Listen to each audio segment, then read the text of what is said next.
여기를 두 번 오네요. 아이고 반갑습니다. 아이고 반갑습니다. 안녕하세요. 아이고 반갑습니다.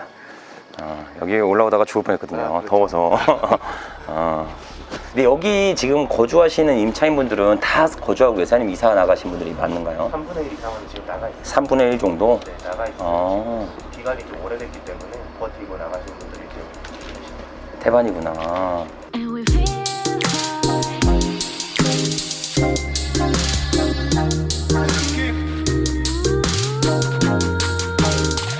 자, 반갑습니다. 대장 김상준입니다. 자, 오늘은 조금 특별한 컨텐츠를 전달드려 볼까 합니다. 최근에 대장TV 영상 중에 서울 관악구에 소재한 다가구 원룸 건물을 소개한 영상이 있었습니다. 해당 경매물건은 서울 2호선 봉천역에서 도보 5분 거리에 소재한 수익형 부동산이었죠. 경사도 보이시죠? 막강합니다. 엄청납니다. 비 오면 절대 못 올라가요. 자, 뒤도 한번 보여드릴게요. 자, 보이시죠? 경사도가, 자, 여기 보시면 올라오다 보면 얘가 1층인데 얘가 지하 2층이에요 지금. 그리고 올라오다 보면 얘는 1층인데 여기로 올라가면 얘가 지하 1층으로 바뀝니다. 그렇기 때문에 용적률을 최대한 활용해서 지은 건물이다 라고 보시면 됩니다. 해당 경매물건은 전형적인 수익형 부동산으로서 꾸준한 임대 수요를 통해 현금 흐름을 확보할 수 있었습니다. 하지만 해당 경매물건에는 28명의 임차인들이 임대 신고를 진행했으며 이 중 3분의 1 정도 되는 임차인들의 보증금액이 일부 및 전부를 회수하지 못하는 안타까운 상황이었죠. 제가 해당 영상을 유튜브로 업로드하고 나서 바로 하루 뒤에 메일로 문의 한 통이 왔습니다. 바로 그 내용은 해당 원룸에 거주 중인 임차인 분이었습니다. 메일 내용은 이렇습니다. 객관적인 분석을 통해 원활한 경매가 이루어질 수 있겠다 이야기하시며 감사하다는 내용이었습니다. 또한 현 경매물건에 거주 중인 임차인분들은 대다수가 20, 30대를 이루고 있으며 현재 거주하고 있는 임차인들의 보증금을 지키기 위해선 어떻게 하면 좋을지에 대한 문의 내용도 있었습니다. 해당 메일을 보고 나서 제가 가슴이 좀 먹먹한 감정이 들었습니다.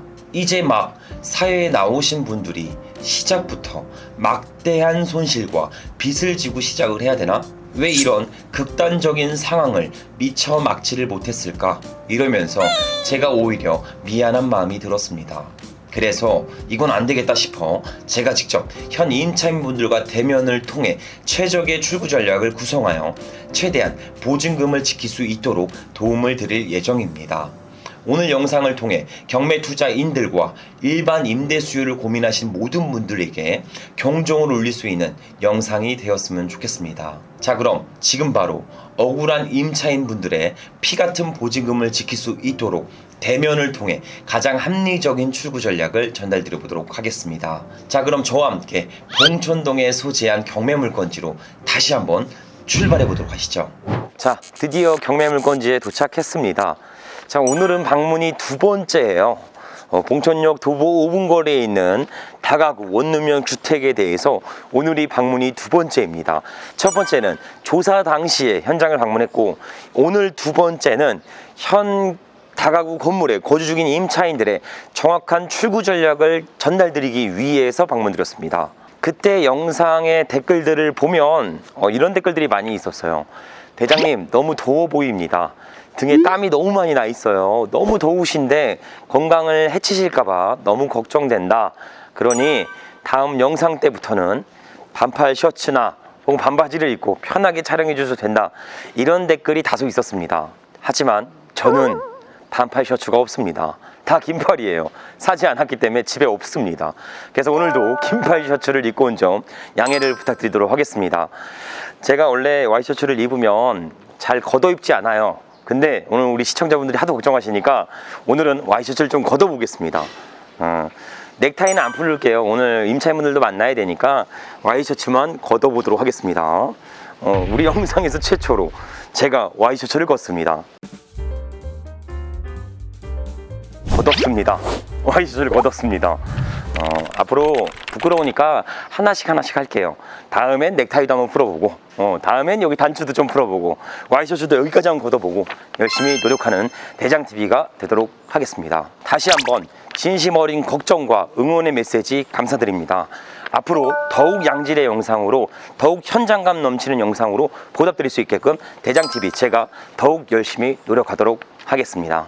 자, 다시 본론으로 넘어와서 오늘 제가 이 현장에 방문드린 것은 유튜브 사상 최초입니다.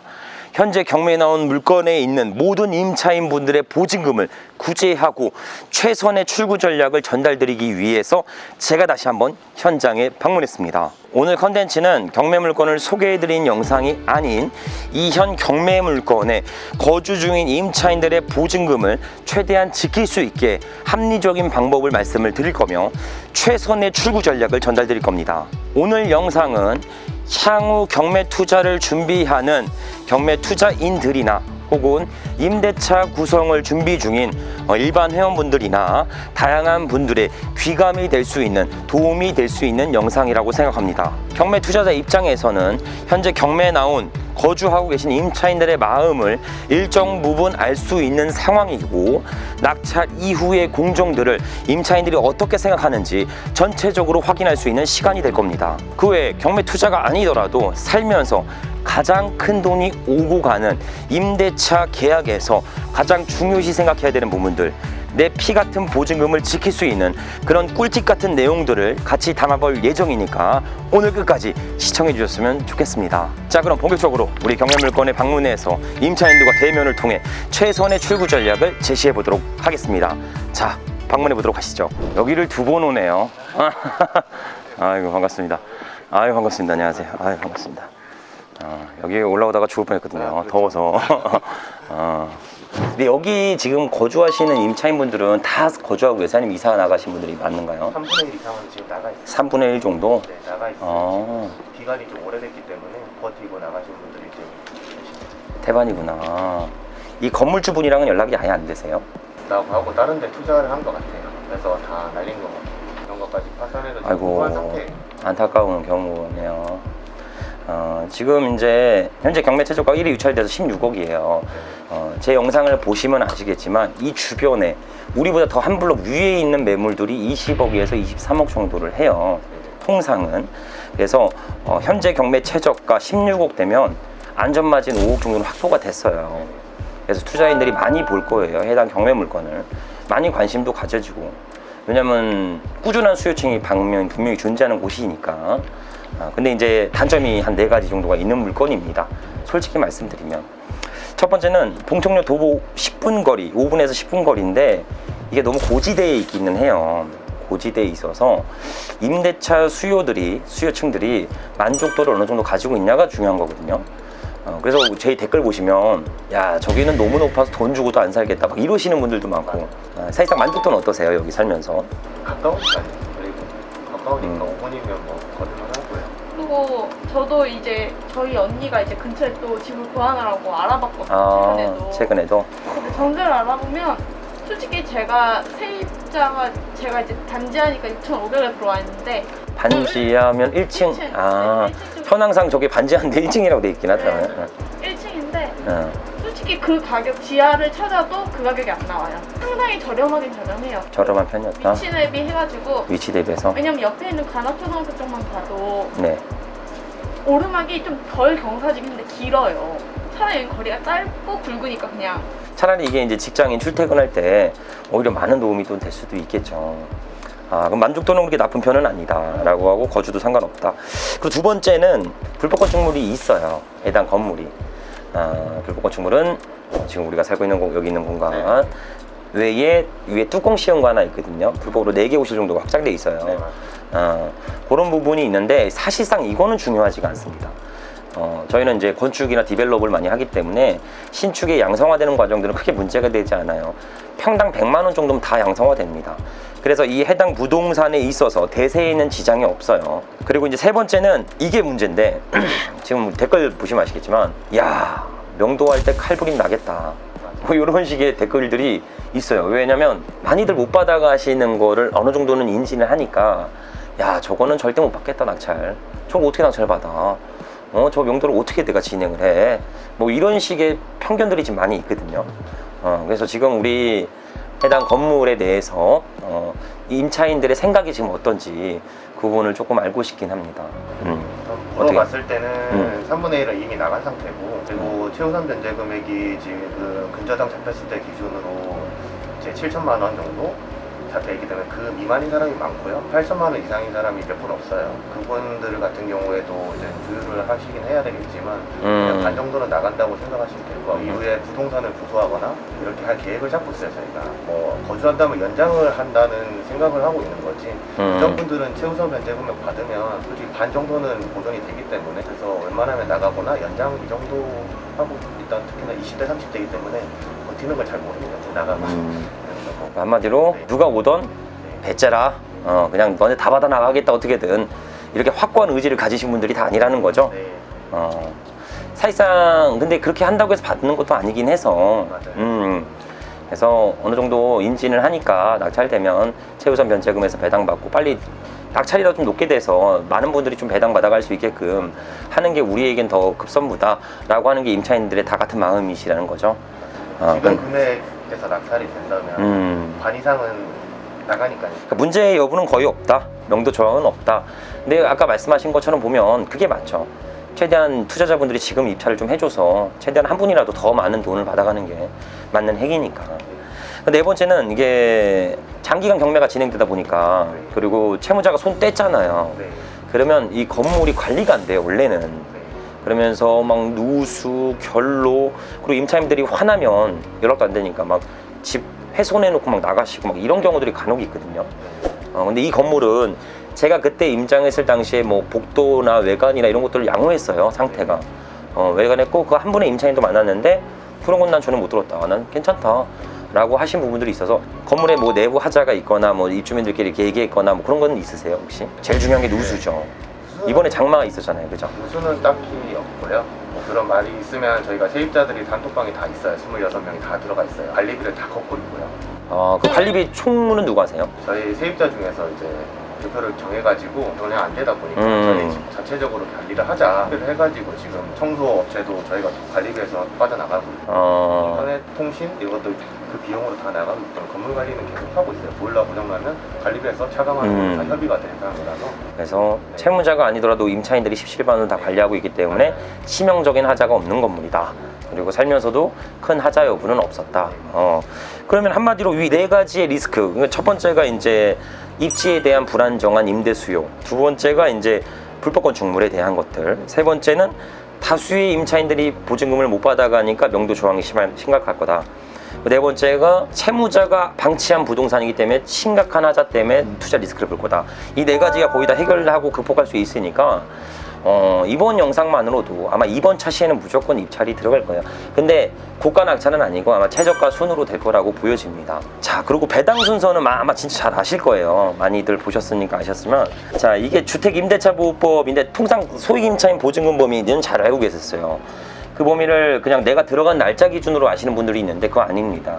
근저당 설정 당시의 날짜가 중요하거든요. 2011년 근저당 설정 당시 보증금 7,500만 원 이하 2,500만 원까지 소액 임차인 배당이 들어갑니다. 그러면 16억의 최저가 낙찰 기준으로 예상할 표를 뽑아본 거예요, 저희가. 현재 문건 성달 내역에 보면 교부권자가 하나 들어가 있어요. 당해세라고 하는데 이건 우선 변제가 됩니다. 혹시 알고 계시나요? 이해관계인들은 그걸 열람을 해볼 수가 있어서 당해세를 5천만 원 정도 내외로 알고 있어요. 그러면 뭐 크게 이걸 대세를 좌우할 정도로 세금은 아니라고 보여집니다. 그래서 뭐 이렇게 낙찰 기준 시 상명 임차인 분까지 전액 배당 들어갑니다. 그리고 그 밑에 임차인분들 그 17번부터 있죠. 이 17번부터 임차인들은 배당이 사실상 어려워요. 현실적으로 보면. 전 이런 게 화가 나는 겁니다. 중개사를 다 끼고 계약했을 텐데 이거는 중개법 위반이랑 거의 일반하거든요. 그래서 이건 별도 소송을 하셔야 돼. 이거 알려드릴 겁니다, 제가. 이건 말도 안 되는 상황이 펼쳐진 거거든요. 그 위에 분들은 어차피 다 들어오니까 사람이라는 게 피치 못할 경매가 들어갈 수도 있는데 내 돈은 안전하게 지켜야 되니까. 하여튼 결론적으로는 이 밑에 분들은 사실상 배당이 좀 어려울 수는 있습니다. 뭐 이번 차 시에 뭐 18억, 19억에 낙찰되면 몰라도 최저가 기준으로 좀 말씀을 드린 거예요. 이렇게 미배당 되시는 분들은 선택권이 두 가지 정도가 있습니다. 두 가지.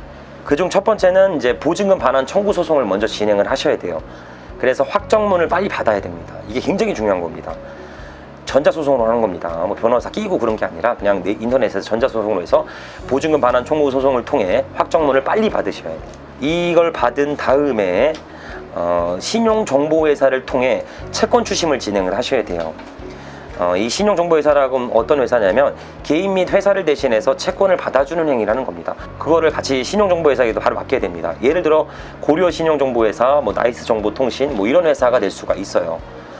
이런 회사를 통해 진행을 하셔야 합니다. 우리가 개인적으로 해도 되기는 하는데 그 채무자의 재산들마다 다 가압류 설정을 직접 하실 수가 없어요. 재산을 찾기도 어렵고. 근데 이런 신용정보회사에다가 등록을 하게 되면 알아서 채권 추심을 바로바로 진행을 해드립니다. 대신 회수 금액의 일부 수수료는 들어가. 근데 크지 않아서 당연히 진행해야 되는 목표죠. 어떻게든 받아야죠. 내 돈인데. 그래서 이거를 가장 먼저 설정하셔야 됩니다. 전액 배당 받으신 분들은 해당 사항이 없겠죠. 두 번째는 공인중개사 및 공인중개사 협회에게 소송을 진행하셔야 돼요. 협회에다가도 소송을 바로 진행하셔야 됩니다. 그러니까 한마디로 임대차 계약을 진행한 중개사 대상으로 피해 보상 청구 소송을 진행을 하셔야 되는 겁니다. 이거 무조건 받을 수 있습니다. 그러니까 보증금의 약 한 20% 이상은 회수할 수가 있어요.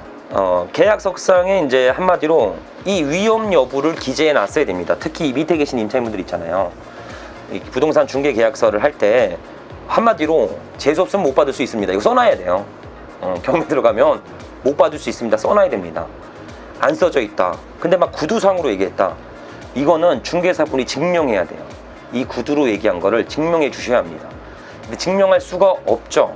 무조건 우리가 이깁니다. 그래서 이 중개사 대상으로 소송을 따로 진행하셔야 돼요. 변호사 끼고 아닙니다. 이 또한 중개사 협회 소송은 전자소송으로도 다 가능해요. 변호사를 껴서 소송하는 이유는 상대방도 이길 수가 있고 나도 이길 수가 있을 때에 소송을 하는 거예요. 그죠? 법률 자문을 얻어서. 근데 우리는 내가 이길 수 있고 저분이 이길 수 있는 게 아닙니다. 내가 무조건 이기는 게임이에요. 불합리한 대우를 받았잖아요. 중개수수료를 지불했지 않습니까? 그럼 거기에 대해서 의무 고지를 했어야 되죠. 심각하게 근저당이 잡혀있고 다수의 임차인들이 선순위로 전입되어 있다. 위험하다. 이 부분에 대해서 위험 여부를 100% 고지했어야 됩니다. 그래서 승소 확률은 무조건 높고요.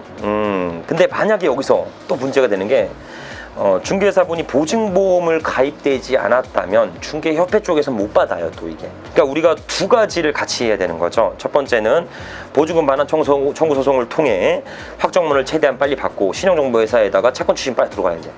바로 들어가서 그분이 있는 재산을 은닉하고 막 다른 데다가 옮기기 전에 내가 가압류 설정을 통해 내가 그분의 그 판정문 가지면 그분의 재산을 경매로 붙일 수도 있어요. 제가 받을 돈을 가지고. 그리고 여태까지 못 받던 거 이자를 포함해서 전에 다 변제를 받을 수도 있고. 그래서 그게 좀 필요할 거고. 두 번째는 이제 중개사를 대상으로 중개협회랑 해서 같이 소송을 진행을 하셔야 되죠. 그래서 이거는 무조건 이 보증무서가 있으니까, 가입이 됐으니까 가능하고 위험 여부를 고지하지 않았다. 고지했다고 하면 그 중개사분이 그걸 입증하셔야 합니다. 녹음 파일을 전개하거나 뭔가 입증을 해야겠죠. 근데 중개사분이 어떻게 입증합니까? 우리가 입증할 필요는 없어요. 그분들이 입증을 해줘야 돼. 내가 못 받았으니까. 그죠? 그 부분을 같이 두 가지를 병행하면 최대한의 내 보증금을, 아까운 돈을 최대한 회수할 수 있게끔 진행이 또 가능하기도 합니다. 자, 이제 낙찰 이후의 공정들은 낙찰되고 나서 임차인 분들이 사건 열람을 통해 채무자 연락처를 알 수도 있고요. 아마 낙찰되시면 낙찰자분이 직접 오셔서 벨을 누르거나 아니면 메모지를 놓고 가실 거예요. 낙찰자니까 연락 좀 해달라. 그러면 연락을 하면 우리는 이제 두 가지의 선택이 있습니다. 두 가지의 선택. 첫 번째는 임대차 계약을 연장하는 거죠. 낙찰자는 이거를 좋아해요. 사실상 낙찰자분들은. 만약에 리모델링이나 대수선하는 게 아니라면 웬만하면 임대차 계약을 연장하는 게 좋아요. 왜냐면 명도 비용도 절감되고요. 인테리어 비용 절감되죠. 수리비 절감되죠. 중개 보고 수료도 절감되죠. 장기간의 공실에 대한 대출 이자들도 절감될 수 있으니까 즉시적인 임대차 계약을 선호하기도 합니다. 그래서 아마 일부 임대차 계약을 연장 여부를 표현을 하실 거예요. 이럴 때는 계약금은 거셔야 돼. 그러니까 낙찰되고 2주 매각 허가 결정 지나면 잔금 납부하라거든요. 그럼 잔금 납부하시면 그때부터 소유권 행사할 수는 있잖아요. 그죠? 그 상태에서 계약금을 10%를 걸고 내가 배당받을 거 있잖아요. 여유자금 있으면 그냥 그때 전액 배당 보증금을 전달해 되고 아니면 배당 받고 전달하셔도 돼요. 그러면 배당 시점부터 임대차의 카운트가 들어갑니다. 자, 여기서 이제 또 우리가 두 번 같은 실수를 하면 안 되니까, 똑같은 실수를 하면 안 되니까 매입가액에 따라서 60% 이상 근저당이 설정돼 있다면 소액 임차인 범위 내에서 계약하셔야 됩니다. 무조건. 그 근저당 설정 당시에 소액 임차인 범위가 있거든요. 그 범위 내에서 임대차 보급을 계약을 하셔야 합니다. 아니면 일부 근저당을 상환해 준다는 조건 하에 계약을 하셔야겠죠. 만약에 근저당이 50% 이하에 설정돼 있다. 그러면 집값의 80% 정도는 하셔도 돼요. 80%에도 나는 충분히 회수가 가능하니까 80%까지 한도 내에서는 보증금을 계약을 거셔도 됩니다. 만약 이 사람이 그래도 막 살아야 되는데 너무 대출액이 너무 높아, 여기 막 90% 막 이렇게 들어가 있어, 살아야 된다 이러면 보증금을 그냥 최대한 적게 걸고 월세 사시는 게 나아요. 차라리 여기에 내 돈을 안전하게 지키는 겁니다. 그래서 보증금을 작게 걸고 차라리 월세를 내면, 경매 들어가면 1년 동안 월세 안 내면 보증금 퉁치고 나가거든요. 차라리 그 상태를 계약하시는 게 낫고, 한마디로 집값의 60% 이상 근저당이 설정됐다면 무조건 소액 임차인 범위입니다. 안 그러면 받을 수가 없어요. 소액 임차인 범위 내에서 계약을 하셔야 된다. 그리고 근저당 상한 조건으로 계약은 가능하긴 하다. 그리고 근저당이 50% 이하로 설정돼 있다면 80%까지는 가능하다. 가장 좋은 건 보증보험 가입하시는 거예요. 보증보험 가입하시는 것도 괜찮습니다. 자, 두 번째 선택은 점유 이전이죠. 이사 갈 거예요. 이 선택입니다. 여유 자금이 있다면 그냥 이사 나가셔도 돼요. 명도 확인서를 미리 좀 받고, 낙찰자한테 명도 확인서 바로 줘라. 그거 받고 그냥 나가시면 돼요. 그리고 배당 날짜에 나는 그냥 배당 받아가면 됩니다. 근데 여유 자금이 좀 부족하고 집을 알아봐야 한다면 배당일까지는 거주할 수 있어요. 배당일까지는. 낙찰되고 2주 뒤에 잔금 납부해요. 한 달 주거든요. 그럼 한 달 동안 잔금 납부하실 겁니다. 그리고 나서 한 달이 또 있어요. 한 달 뒤에 배당이라는 게 이루어집니다. 배당일까지는 임차인이 거주할 수 있어요, 사실상. 근데 대신 배당일까지 거주를 하신다면 배당일자에 명도 확인서 받으시려면 점유를 빼야 됩니다. 그래서 미리 집은 좀 알아보셔야 돼요. 그래서 오전에 계약금을 그 집에다 걸어놓고 배당받아서 오후에 그 돈을 잔금 치고 이러시는 경우를 많이 하거든요. 이사는 하고. 여기까지의 출구 전략을 좀 말씀을 드렸는데, 중요한 건 이런 경우는 안 돼요. 그러니까 다들 막 잘못 생각하시는 게, 낙찰되면 낙찰자한테 그냥 다 돈 받아 나가면 된다, 어떻게든 하면 된다 라고 하시는데, 사실상 그건 어렵습니다. 법원에서 강제집행 제도라는 게 있기 때문에 점유를 이전할 수밖에 없어요. 그래서 그거는 어렵고, 그러면 내가 이게 안 되면 할 수 있는 방법을 찾아야 합니다. 그래서 아까 말씀드린 것처럼 채권 추신과 중개사 협회를 통해서 소송을 진행한다면 제 생각엔 전액 회수 가능합니다. 미배당 분들도 다 회수 가능하고, 거기서 소송하면서 어려운 거나 힘든 거 있으면 저희가 법률 자문도 대리를 해드릴게요. 같이 도움을 좀 드리면서 엄청 안타까운 경우죠. 이제 막 사회에 나오셔서 이 피 같은 내 돈을 잃게 되는 경우가, 이거는 분명상실하게 중개사 분들과 채무자 분들의 고의적인 행동입니다. 그래서 너무 안타까운 일들이 많이 발생되니까 이 부분에서는 오늘만 아니더라도 저희가 전격적으로 최대한 지원드리면서 도움을 드릴 수 있게끔 할 거니까 최대한 보증금을 잘 회수할 수 있게끔 진행하셨으면 좋겠어요. 제 얘기 들으시면서 궁금하신 사항이나 뭐 말씀 주실 거 있으면 주시면 제가 좀 답변을 좀 드려보도록 할게요. 여기서 보면 계약서상 지금 전세금이 얼마 들어가 있다 이거를 속였어요, 부동산에서. 아까 말했던 하나의 중개사에서 다 하셨나요? 다 이거? 다른데 다 다른데요? 그러니까 그 돌아가신 집주인분이 부동산을 하셨던 운영했어요. 분이에요. 아. 그래서 저희 이제 다 부동산 그 중개사분들도 다 알고, 그러니까 구두로 막 그냥 안내해가지고 적어가지고 저희한테 계약을 한 거예요. 부동산 집들 쪽에서도 다 속았다 몰랐다 이렇게 나오고 있어요. 아, 채무자가 속였다. 근데 내가 어떻게 하냐 그거를, 그죠? 그렇게 하고 있어요. 등기부에 기재된 게 아니잖아요. 그러니까 그렇게 나와 버리는구나. 그래서 뭐 따져도 몰랐다 뭐 이런 식이죠. 이렇게 보면 위약 사항이 나와 있어요. 계약서에 세부 사항이 8억 정도 들어가 있다 이렇게 들으면 건물가액이 20억인데 저 같은 경우는 지금 가운데인데 안전하다고 생각을 해요. 근데 보면 이게 8억이 아닌 거죠. 이제 이런 식으로 해서 사람들이 이 전세 금액도 다 달라요. 저는 한 11억인가 2억 정도 되어 있거든요. 그것도 다 달라요. 다 다르구나. 그러니까 저는 좀 뒤였으니까 그럼 이 앞에 있는 분들이 다 전세가 있었던 거잖아요. 그렇죠. 네, 그럼 저는 못해도 15억, 16억일 텐데 근데 이제 잘못되어 있던 거죠. 저도 그래서 그 부동산을 가서 물어봤어요. 그랬더니 아니 부동산 중개인분들은 대부분 다 구두로만 듣고 적지 모든 표준계획서를 다 받아서 다 합쳐서 기재해가지고 숫자를 적지 않는다. 이건 약간 부동산들끼리 소유 관례처럼 이렇게 넘어오는 기재 방법이다. 이거는 소송을 받을 수 있습니다. 보통 이게 나쁜 거죠.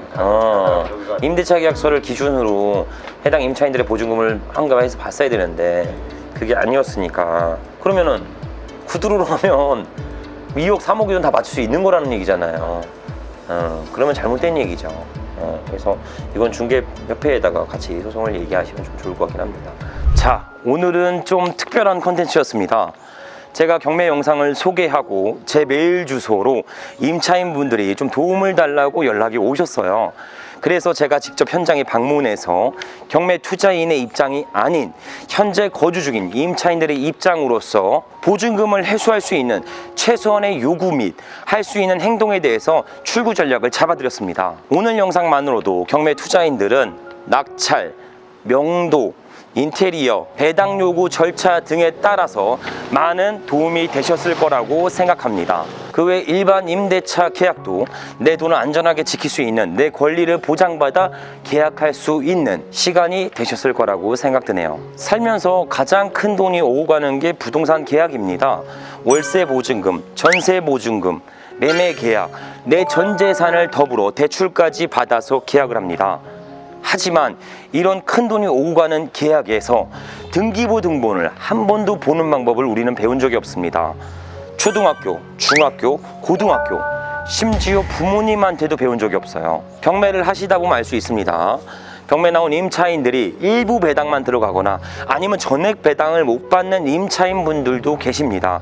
안타깝죠. 그분들이 내 종잣돈을 지킬 수 있게 부동산 경매 투자의 기술을 습득했다면 보증금을 잃을 수 있는 확률은 제로가 됩니다.